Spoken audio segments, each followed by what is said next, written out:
Head coach Bruce Arena going with Casey Keller. And he goes also with 6 based players in the European theater of operations, if you will. This is an opportunity for him to see what people like Frankie Hayduk and Greg Berhalter can do. And of late, the Russians have shown pretty good form. Just 1 loss in their last 10 international matches. That was a 4-1 defeat at the hands of Israel. They're coming off a pretty wild 4-4 tie against the German B team, in Germany in action today against Switzerland a little bit later on, but we are underway now. Now Lewis cuts across. Oh, McBride there and just puts it over the bar. The opportunity for Brian McBride. First real scoring chance we've seen for either side. This is great stuff by Eddie Lewis, getting by the defender. What a quality cross in, a wonderful cross, and all virtually alone in front, although Smurton was closing. Goalie scored off a bicycle kick for Colorado. It garnered him Player of the Week honors in MLS, and now played through. Oh, and Clay Arena, an opportunity that just couldn't finish it off. McBride this time playing the through ball to Arena. But got to give credit to Nick Matulin, the goalkeeper. There he is. He came out, showed the confidence. As we've mentioned, the Dynamo Stadium in Moscow, not the National Stadium. This one holds about 38,000. The National Stadium where Spartak Moscow plays holds over 90,000. And now cut across into the 18. An opportunity was there for Seamack. Hi. And Reyna drives it into the 18. Headed across by McBride. Now he controls it and turning. Frazier the shot. Knocked down by Nick Matulin. Lewis thought he had it by Sonan. Opportunity. Nick Matulin saves again and the Russians clear. Oh, Nick Matulin living a charmed life here. And we are now underway in the second half of play. There always seems to be more of the satisfaction of the beautiful pass for the setup rather than the glory of the goal. Now McBride a chance as he knocks it into Nick Matulin, but just not enough steam on that. Redirected it, but really didn't have much control over where it would go. Now McBride slipping on the turf, pushes it out. Deering, watched by Anopko.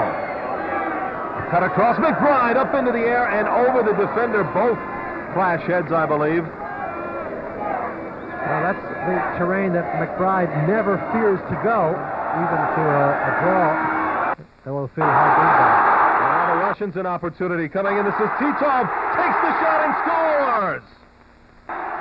Titov down the left side, the Russians on the counterattack. It is the Russians that take the first lead. Well, there's the run right through the center. He gets away from Deering. That's for the Army's position. Casey Keller comes out, but he cannot get wide enough. And that's a very fine finish piece of crossing. This is not good defending by the U.S. Deering allowing space to develop. And then Casey Keller coming out, but not making the contact he needed to. Keeper always has to be worried about tucking the for Moscow. There's a chance now. McBride trying to cut in. Back to Jones. A blast to Nick Matulin. With all the areas and a goal that's 8 yards wide, Kobe Jones blasted right at Ruslan Nigmatulin. You've got to ask yourself, looking at trying to start taking some shooting practice here, because the USA has contrived very nicely, unfortunately, to pick out Nick Matulin every time they shoot on target. A late addition to this team, Joe Max Moore of Everton went out with an injury. Now there's the free kick. Price put it right through the wall. Nick Matulin diving to his right to cover it up. Not an easy ball to take, and he did very well. And could that be it for the United States? West, an opportunity. Santa touches back. West getting through. And knocks it right by Anopko, a goal kick for Russia. Not to get punished for it. Yeah, they really were so content. Here comes Alexander Panov. Breakaway on Keller. Plays it back. Titov gets his second.